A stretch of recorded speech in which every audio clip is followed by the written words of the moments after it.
Սիրելի ժողովուրդ, Հայաստանի Հանրապետության հպարտ քաղաքացիներ, Ermenistan Cumhuriyeti'nin gururlu vatandaşları, Artsakh Cumhuriyeti'nin gururlu vatandaşları, diasporanın gururlu Ermenileri, Türkiye ve Azerbaycan'ın Artsakh'a karşı başlattığı terör savaşı 18 gündür sürmektedir.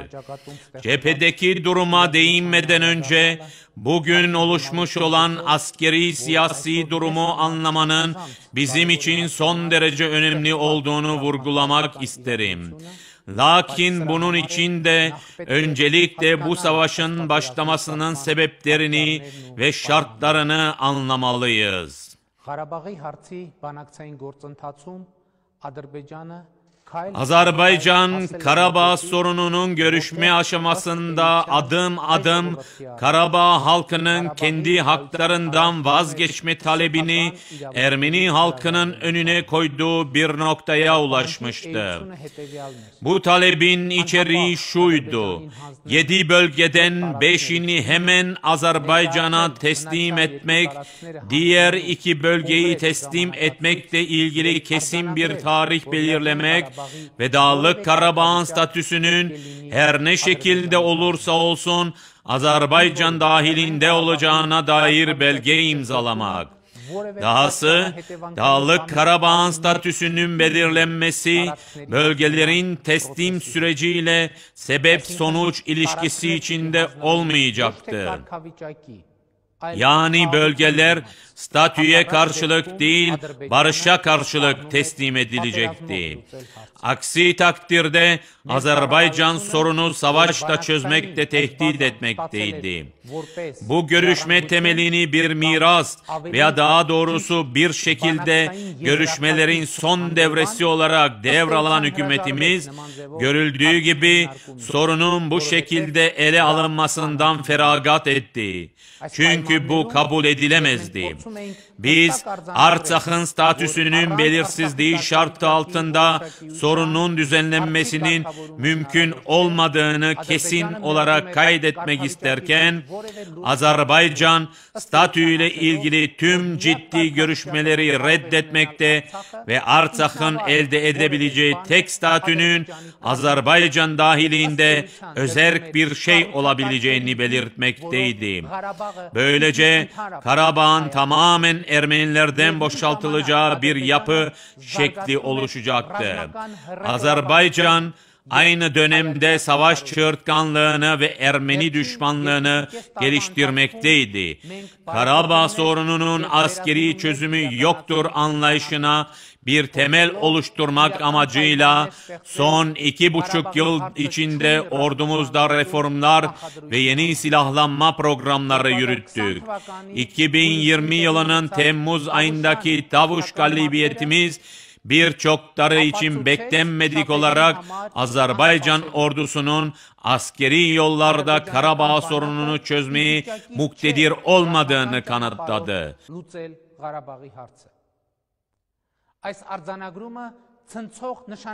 Bu durum Azerbaycan'ın haricinde başta Türkiye olmak üzere birçok ülke için sarsıcı bir gerçek olarak algılandı.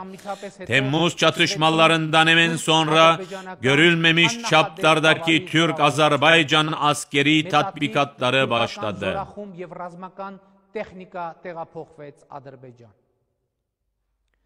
Büyük sayıda askeri personel ve savaş araçları Azerbaycan'a nakledildi. Bu tatbikatlar esnasında Azerbaycan ordusunun yakın gelecekte bu sorunları çözemeyeceği konusunda yeniden ikna oldular. Türkiye, Karabağ sorununun çözümü konusuyla artık kendisinin ilgilenmesi gerektiğine karar verdi. Görülmemiş bir şey gerçekleşti. Türkiye, açıktan açığa Ermenistan'ı tehdit etmeye başladı. Kendi sorunlarını çözmek için Azerbaycan güçlerinin tek başına yeterli olmayacağını anlayarak Paralel olarak Suriye'den çok sayıda paralı askerleri Karabağ İhtilaf Bölgesi'ne naklettiler. Bu durumda Türkiye'nin Güney Kafkasya'daki hedeflerine ulaşması halinde kaçınılmaz olarak olayların zincirleme bir reaksiyona yol açacağı ve dolayısıyla bu istikrarsızlığın kaçınılmaz hedefi olacak bölge ve bölge dışı ülkelerin bu istikrarsızlaştırılma nesnesi olacağından dolayı stratejik önleme mekanizmalarını kullanmaları gerektiği hesabıyla biz de stratejik önleme mekanizmaları kullandık. Ancak bu aşamada garip bir durum kaydedildi. Stratejik önleme potansiyeline sahip bazı ülkeler sorunu Karabağ sorunu bağlamında görmeye devam ederek ve özünde barışa karşı bölgeler vermeyi yaklaşımıyla durumun kurtarılabileceği bir barış formülü olduğuna inanarak tehdidi doğru bir şekilde değerlendirmedi. Bu elbette bizim için kabul edilemez olup bazı Avrupalı güçlerin barış uğruna Çekoslovakya'yı Almanya'ya teslim ettiği iddia edilen 1938 Münih Antlaşması'na çok benzemektedir. Sonucun ne olduğunu hepimiz biliyoruz. Soru şimdi şudur: dünya bu kez Küçük Asya'da yeni bir Hitler'in oluşumuna izin verecek midir?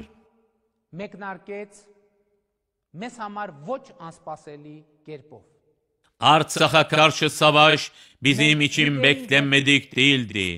Biliyor ve bekliyorduk. Soru düşmanın ne zaman ve nereden saldıracağıydı. Artsak savunma ordusu ilk saniyelerden itibaren gerçekten kahramanca bir savaş vermektedir.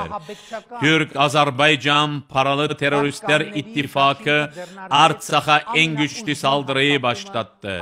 Tanklar, zırhlı araçlar, füzeler, toplar, askeri uçaklar, helikopterler, çeşitli insansız hava araçları ve Türkiye'den birkaç bin kişilik özel kuvvet olarak çok sayıda insan gücü ve bazı bilgilere göre Suriye'den paralı askerler ve teröristler, silah ve cephane sevkiyatında ve insan gücü açısından kısıtlamalarının olmadığı ve Artsakh ve Ermenistan'ın abluk altında olması şartlarında faaliyet gösterdikleri ilk haftada düşman stratejik veya bölgesel hiçbir başarı elde edemedi. Bu süre zarfında düşman büyük miktarda askeri teçhizat kaybetti. Çok sayıda personel zayiatı verdi. Ancak bu ölenlerin bir kısmı paralı teröristler olduğundan dolayı bu konu Azerbaycan'ı hiç üzmemekteydi. Halbuki bizim kanımızın her damlası hepimizin yüreğini dağlıyor. Şu anda var olan muazzam sayıdaki kayıptan bahsetmiyorum bile. Geçtiğimiz cuma Moskova'da yapılan anlaşmada insani ateşkes, cesetlerin, esir ve tutukluların tam takası, Agit Minsk grubu eş başkanlık formatına geri dönüş sağlayan sürece katılımımız daha fazla kayıpları önlemeyi amaçlamaktaydı. Ancak Azerbaycan ateşkes anlaşmasına bir saniye bile uymadı ve saldırılarına halen devam ederken aynı zamanda ateşkes izleme mekanizmasının oluşumunu da engellemektedir. Bu ise Azerbaycan'ın başından beri açıklamış olduğu siyasi çizgisine bağlı kalmaya devam ettiği ve Dağlık Karabağ'ın tam işgalini kendisine görev telakki ettiği anlamına gelmektedir. Ancak bu noktada bir şeyi kaydedebiliriz.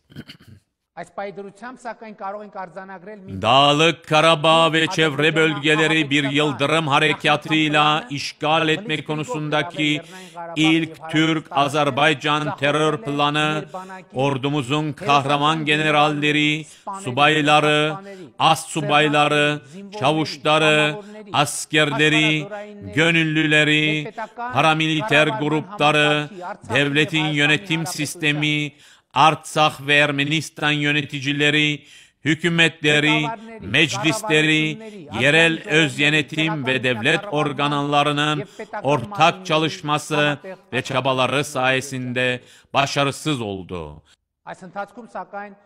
Ancak bu süre zarfında birçok kaybımız oldu. Şu anda kurbanlarımızın sayısı çok yüksek ve vatanı, kendi halkının yaşama hakkını, kimliğimizi, haysiyetimizi ve geleceğimizi canlarıyla savunan yiğit şehitlerimiz için yas tutuyorum. Tüm kurbanlarımız, şehitler, aileleri, ebeveynleri ve özellikle anneleri önünde eğiliyorum ve onların kaybını kendi kaybım, ailemin kaybı olarak görüyorum. Իմ անձնական կորուստը, իմ ընտանիքի կորուստը։